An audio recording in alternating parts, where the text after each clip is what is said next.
Logan Whitmore stood at the top floor of Whitmore Tower, the glass walls around him gleaming with the reflection of Manhattan's dusk skyline. His empire, Whitmore Technologies, sprawled beneath him, pulsing with innovation and capital. At 42, he was the youngest tech mogul to take two companies public before the age of 35. But none of the accolades, the opulent penthouse in Tribeca, or the exotic cars in his Hamptons garage could fill the aching silence at home. His son, Nathaniel, Nate, was 10 years old. Born prematurely, he suffered a traumatic brain injury during birth, leaving him unable to walk and barely able to speak. His mother, Amelia, had left 4 years ago, unable to cope with a life she never signed up for. Logan had one sole custody, but he barely saw Nate. Nannies, therapists, and nurses filled the gaps his guilt couldn't. But today was different. "Mr. Whitmore, the nurse requested your presence in the therapy garden," said Jules, his assistant, peeking through the office door. Logan frowned. Why? She wouldn't say. Only that it was urgent. Something about Nate. Logan's heart clenched. Minutes later, a private elevator took him to the rooftop therapy garden, a peaceful, green oasis designed for rehabilitation. As the door slid open, he heard something strange. Music. Old jazz, warm and melodic, playing from a speaker. And then he saw it. There, under the twinkling fairy lights and fluttering vines, was his son, Nate, in his wheelchair, smiling. Opposite him stood a woman, mid-30s, light brown skin, curls pinned up under a navy blue nurse's cap. She held one of Nate's hands, moving slowly in rhythm with the music, swaying as if in a ballroom. Her laughter was soft, coaxing, and infectious. Nate giggled. The woman spun on her toes, twirled back to him, and bowed. "Your move, sir," she said playfully. Nate mimicked a bow. It was clumsy, imperfect, but it was his. Logan stepped forward, stunned. "What is this?" The woman turned, startled, but didn't flinch. "Therapy," she said calmly. "And connection." "Who are you?" Logan asked. "Naomi Clarke. I'm Nate's new lead nurse." Logan had seen hundreds of caregivers come and go. Most lasted weeks, some only days. They all kept their distance from the boy with silent eyes and a millionaire father who never stayed. But Naomi stood her ground. "He hasn't smiled like that in years," Logan whispered. "I know," Naomi replied. "That's why I danced with him." Logan looked at Nate. His son stared up at Naomi like she had unwrapped the sky for him. "I didn't approve this music or the lights." Naomi stepped closer. "With respect, Mr. Whitmore, you also didn't disapprove. No one ever visits him. No one sees him. But he sees everything. I thought maybe he should feel seen for once." Logan was speechless. No one had spoken to him like that in years, perhaps ever. There was no flattery in Naomi's voice. No fear of his status. Only fire. He looked at Nate again. For the first time in a long time, Logan didn't see a diagnosis. He saw his son. And just like that, the titan of tech felt something in his chest shift. Just a little, but enough to make him stay a while longer. Logan didn't usually stay long during visits. His attention span tethered to a phone, an investor call, or a crisis in Singapore. But now, sitting on a bench beneath the garden trellis, he found himself watching his son with a fascination he hadn't felt in years. Naomi sat cross-legged on the ground beside Nate's wheelchair. She was reading aloud from The Little Prince, her voice animated and warm, while occasionally pausing to let Nate respond by blinking once for yes, twice for no. "You like this part?" she asked as the prince described the rose. Nate blinked once, slowly. "Me too," Naomi said with a smile. "I think people forget how delicate things can be. Even hearts." Logan's chest tightened again. When Naomi closed the book, she glanced up. "He's calmer after music and stories. We do this every day around sunset. You're welcome to join us, you know."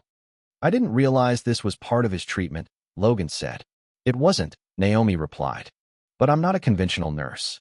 She stood, dusting off her scrubs. "I've worked in pediatric neurology for 8 years. Seen kids who were told they'd never smile, never think, never connect. You'd be surprised what they can do when someone believes in them." "And you believe in Nate?" "I don't believe in limitations," she said simply. "Only in the damage done by people who stop trying." It was a line that stuck to Logan like wet paint. He'd spent millions on treatments, equipment, specialists from Europe and Stanford, everything money could buy. But never time, never presence. It was the one currency he didn't spend on Nate. Later that night, Logan stood alone in Nate's room. The boy was asleep, head gently tilted to the side. A small stuffed lion, tattered and well-loved, rested beside him. He noticed a piece of paper tucked beside the bed. Curious, he pulled it out. It was a crayon drawing. Crude, colorful, and bursting with motion. A stick-figure man in a black suit stood beside a boy in a wheelchair. Both were smiling. A tall woman with curly hair danced between them. Above them, in shaky blue letters, were the words, "Daddy, me, Miss Naomi." Logan felt his throat tighten. He sat on the edge of the bed and looked at his son. "I'm sorry I've been gone so long," he whispered. The next morning, Logan called Jules. "Cancel my afternoon meetings." "Sir, you heard me. And find out everything you can about Naomi Clarke." Jules paused. "Do you want a background check?" "No," Logan said. "I want to know why the hell the best nurse in the city is working for me, and why no one told me she was saving my son's life." Logan wasn't a man who left questions unanswered. Within hours, his assistant handed him a thick file on Naomi Clarke. It included degrees from NYU and Johns Hopkins, glowing letters of recommendation, and a resume full of prestigious hospitals. But one thing stood out. She had disappeared from the medical world for 2 years. No work, no records, just silence. Logan frowned. That kind of gap in a resume always meant something, and not the kind of something people like to talk about. Still, none of it explained why someone with her experience was working as a private nurse for one child instead of running a pediatric ward in a top hospital. That afternoon, Logan returned to the rooftop garden. Naomi was there, arranging paper butterflies across a trellis while Nate watched, giggling every time one fluttered in the breeze. Logan approached. "You're quite the artist." Naomi turned, slightly surprised. "You're back. I had some free time," he said, watching Nate with a rare softness. "I wanted to see the butterflies." Naomi smiled, pinning one last paper wing. "They're part of a sensory exercise. Color, wind, motion. He loves them." "He loves you," Logan said without thinking. Naomi glanced at him, her eyes cautious. "He's a remarkable boy. Most people don't give him credit." Logan hesitated. "I read your file." Naomi raised an eyebrow. "You dug into my past." "I dig into everyone's past, especially when they're the first person in 10 years to make my son laugh." Her smile faded. "You disappeared from medicine for 2 years," Logan continued. "That's unusual for someone with your qualifications. What happened?" Naomi looked down, her hands clasping behind her back. "That's personal. I don't mean to pry, but I care about Nate, and I need to know if there's something I should worry about." Naomi took a breath. "My sister died in a car accident. She left behind my nephew. He was 7. I took time off to raise him." Logan was quiet. "I'm sorry. She was a single mom. No one else stepped up. He had trauma, behavioral challenges. No school would take him. I homeschooled him, got him therapy, and, eventually, he started smiling again." Logan studied her. "Is he okay now?" Naomi nodded. "He's 12, plays trumpet, loves chess. We made it." For a moment, the garden was silent except for the fluttering paper wings and the hum of the city below. "You know," Logan said, "I built a billion-dollar company because I hated being powerless as a kid. But when I look at Nate, I feel it again. That helplessness." Naomi's gaze softened. "You're not helpless. You're just scared." "Of what?" "Of loving him," she said quietly. "Completely. Unconditionally. It's terrifying, but it's the only way he'll ever feel whole."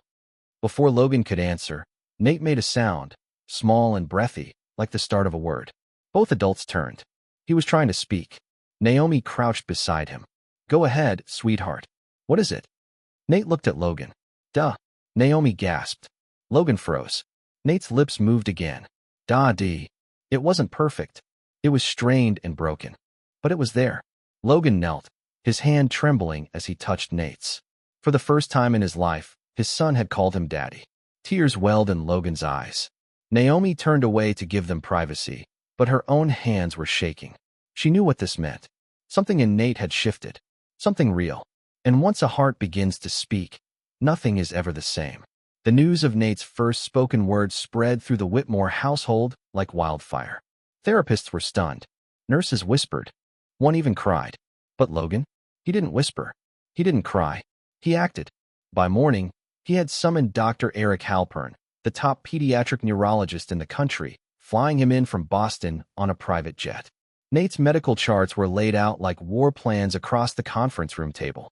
Naomi sat at the far end, arms folded, watching the parade of experts discuss Nate like he was a broken machine. "She's the variable," Logan said, pointing at Naomi. Whatever changed in his brain, she triggered it. "I want a full neuroplasticity map run. If something's waking up in his frontal lobe, I want to see it." Dr. Halpern adjusted his glasses. "That may be true, Mr. Whitmore, but progress isn't always linear. We should proceed with caution." "I don't do caution," Logan snapped. "I do results." Naomi cleared her throat. "With respect, Nate's not a system to debug. He's a child. You can't just throw him into a lab and demand miracles." Logan's jaw clenched. "We don't have time to wait for fairy dust and bedtime stories." Naomi stood. What woke him up wasn't science. It was safety, love, connection. You can't measure that in a brain scan. Halpern looked between them, awkward. "Maybe we take a blended approach." Logan exhaled sharply. "Fine. We do it your way, but under supervision."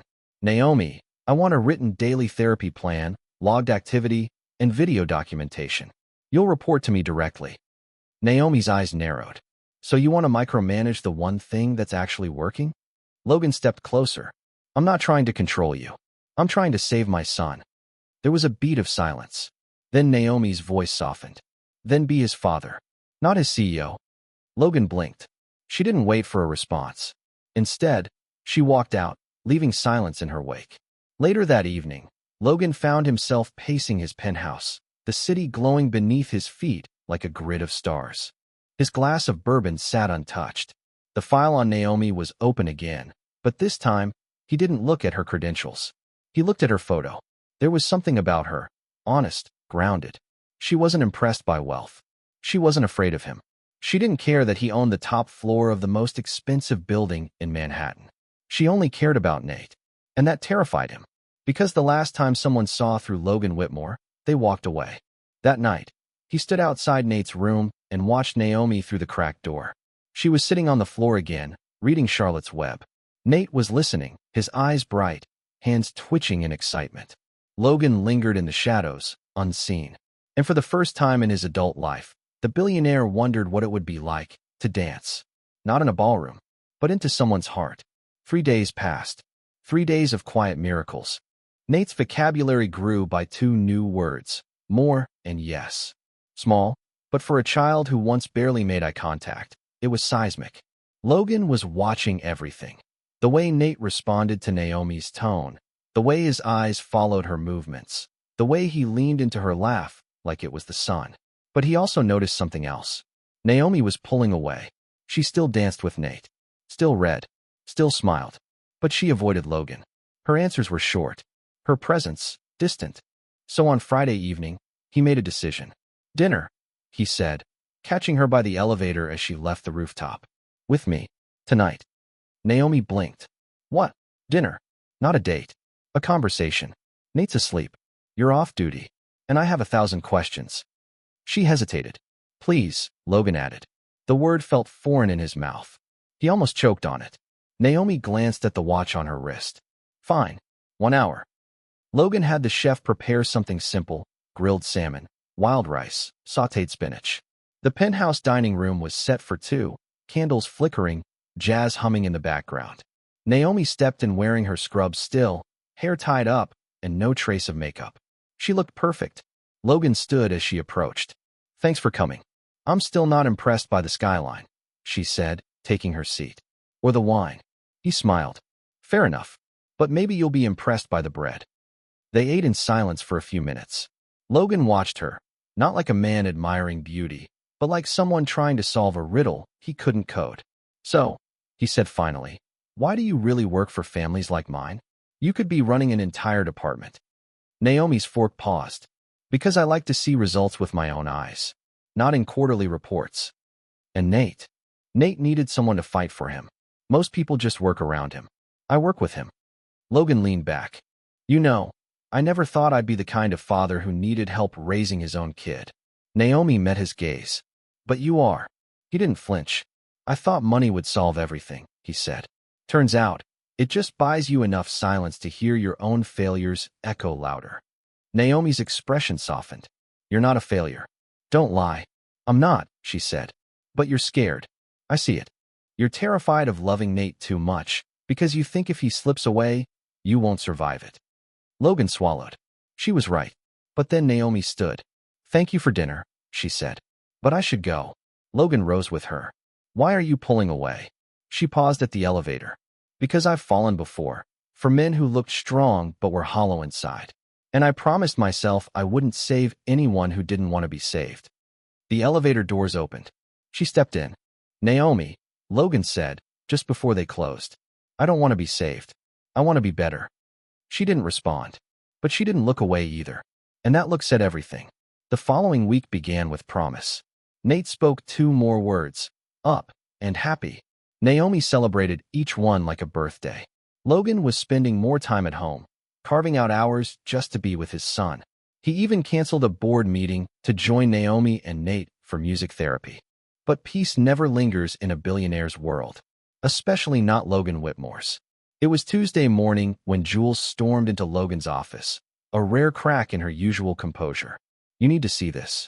She placed a printed tabloid magazine on his desk. Page 6 headline.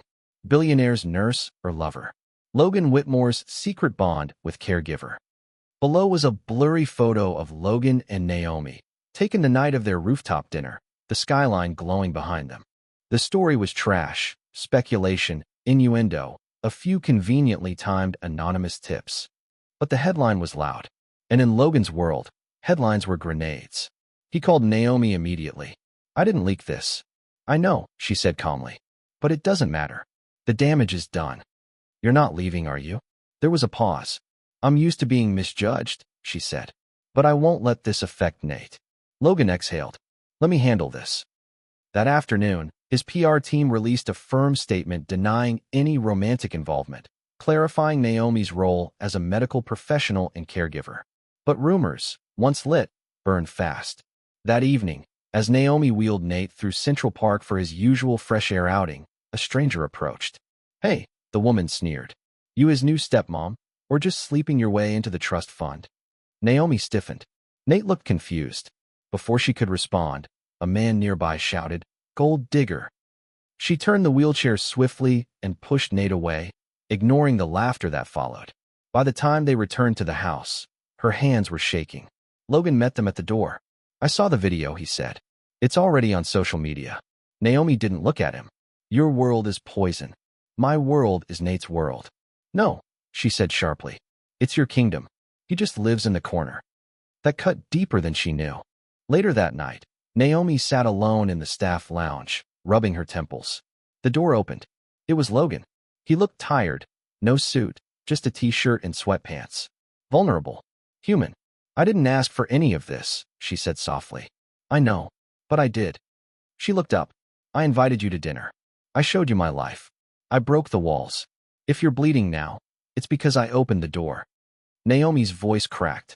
I can take the pain, but Nate can't. And if this mess makes him feel unsafe, I walk. Logan stepped closer.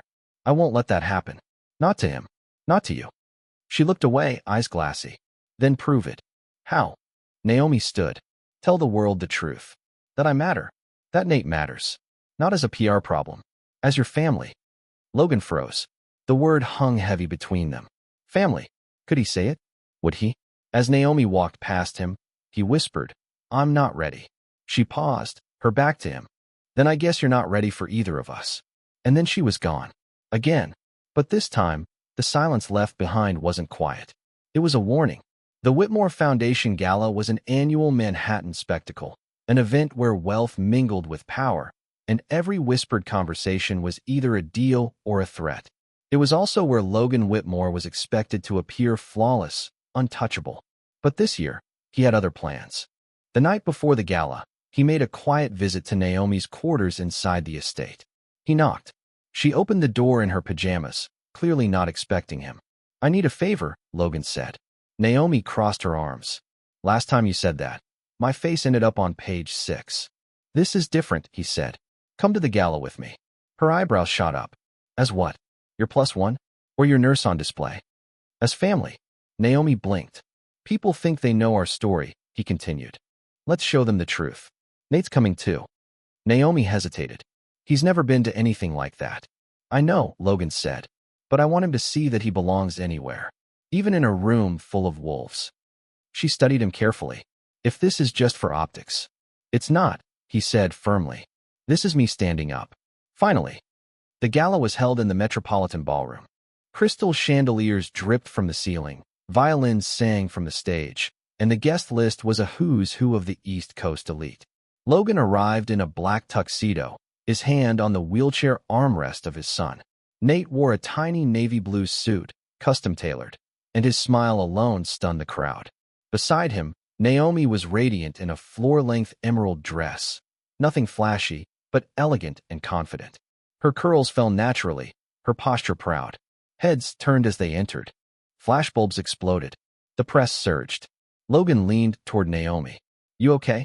I feel like I just stepped into a shark tank. He grinned. Don't worry. I brought the only shark that bites back. As the night unfolded, Logan introduced Naomi as the woman who saved my son's life, and Nate as the bravest person in the room. It wasn't just performative, it was personal. At one point, Logan took the stage to deliver his annual speech. But this year, he went off script.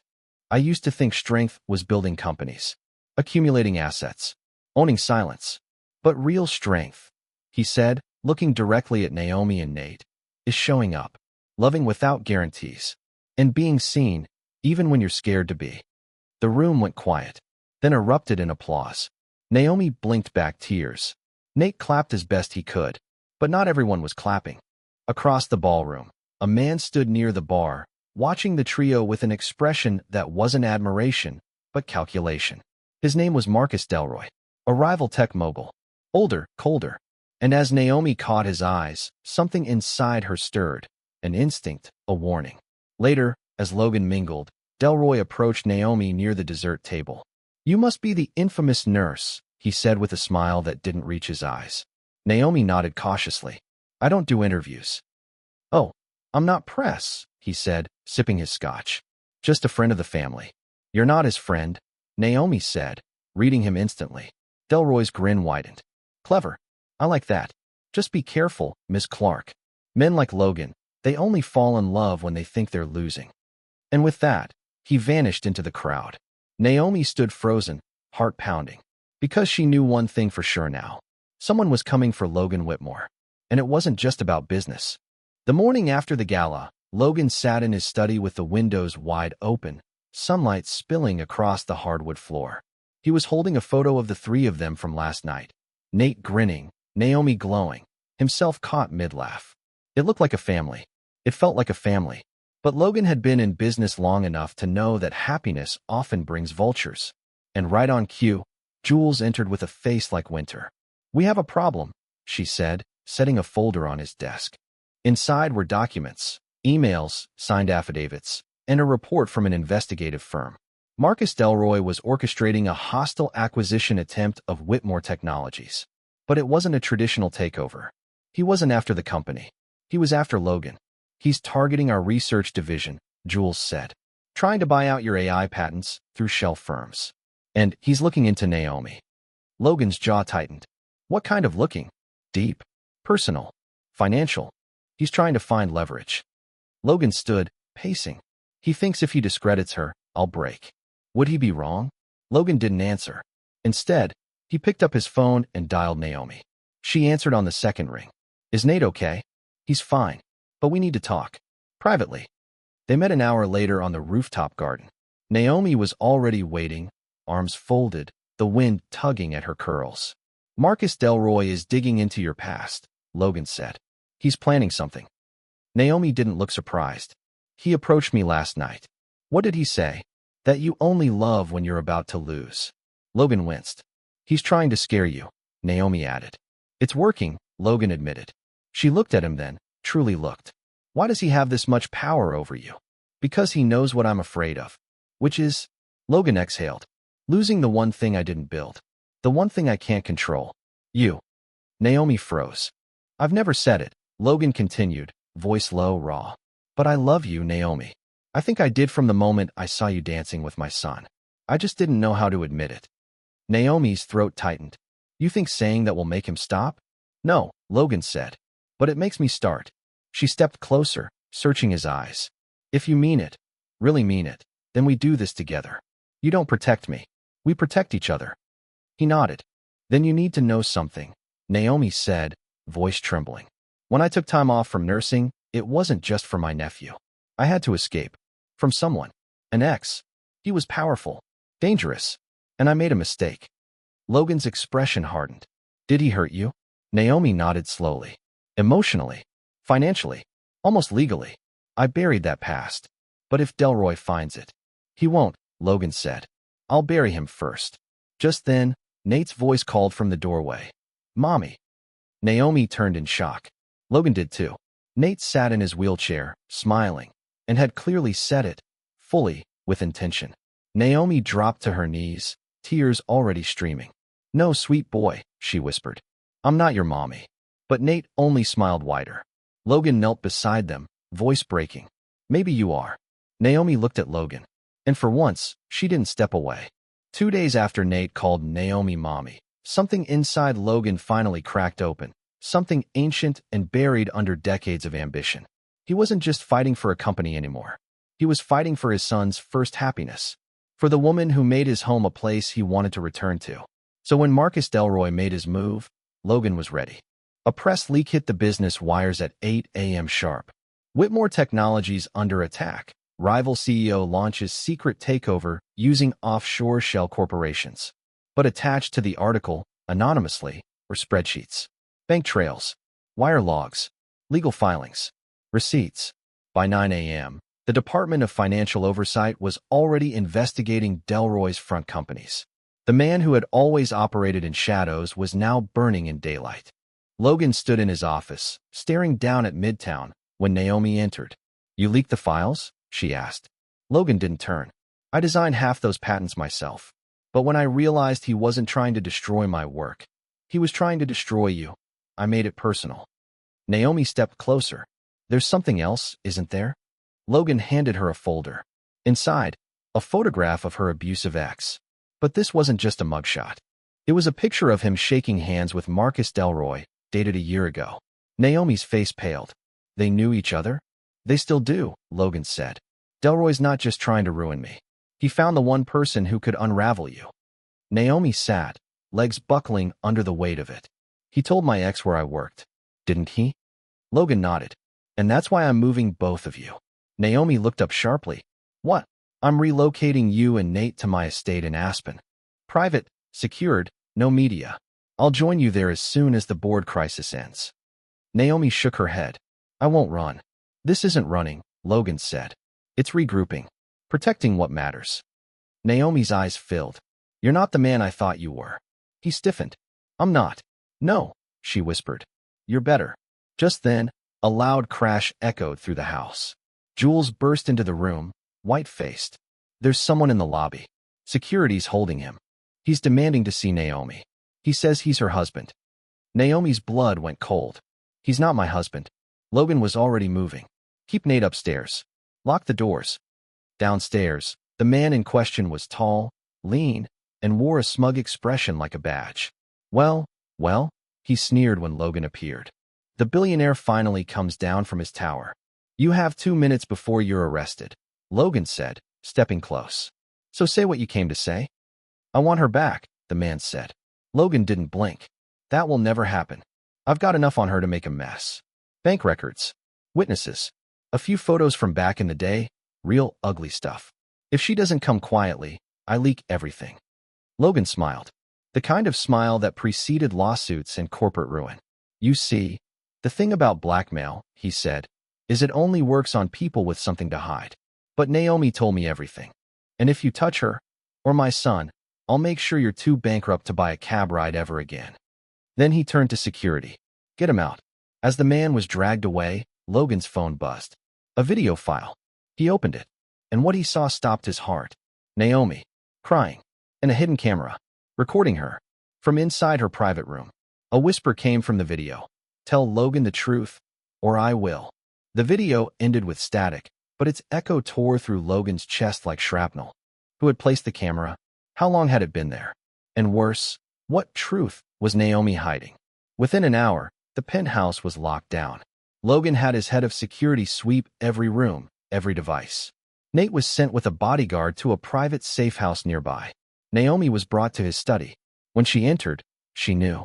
"You saw it," she said quietly. Logan didn't speak at first. He just looked at her, the woman who had taught his son to laugh, the woman who had made him believe in more than just empires and earnings. "There was a camera," he said finally. "In your room." Naomi's jaw tightened. Then it started. "What is he talking about, Naomi?" Logan asked, stepping closer. "What's the truth he thinks he can use?" She swallowed. "Hard. I forged documents years ago, during my custody battle for my nephew. His father, my sister's ex, was abusive, but I didn't have legal standing, so I created temporary guardianship papers. Fake ones, just to buy time, to keep the boy safe." Logan's face remained unreadable. Naomi's voice cracked. "I know it was wrong, but if I hadn't, he would have taken the boy. I was desperate, and I swore I'd never lie again." "And Delroy knows?" "Through my ex," she said bitterly. "He's using it, threatening to expose it, twist it, make it sound like I'm unstable, unfit to be around a child like Nate." Logan turned, his back to her. The room felt colder now. Naomi stepped forward. "If you want me to leave, I will. I won't drag Nate into this." He didn't speak. "I'll go tonight," she whispered. Logan slowly turned to face her. "You think I'm going to let the only person who's ever protected my son better than I have walk away because of something you did for another child?" Naomi blinked. "You believe me?" "I don't just believe you," he said. "I need you. And so does Nate. We don't throw away people for being human in this house. Not anymore." A sob escaped her lips before she could stop it. "I'm not perfect," she whispered. "Neither am I," Logan replied. "But maybe that's why we work." Later that evening, Logan held a press conference, not through a corporate channel, but through his personal platform.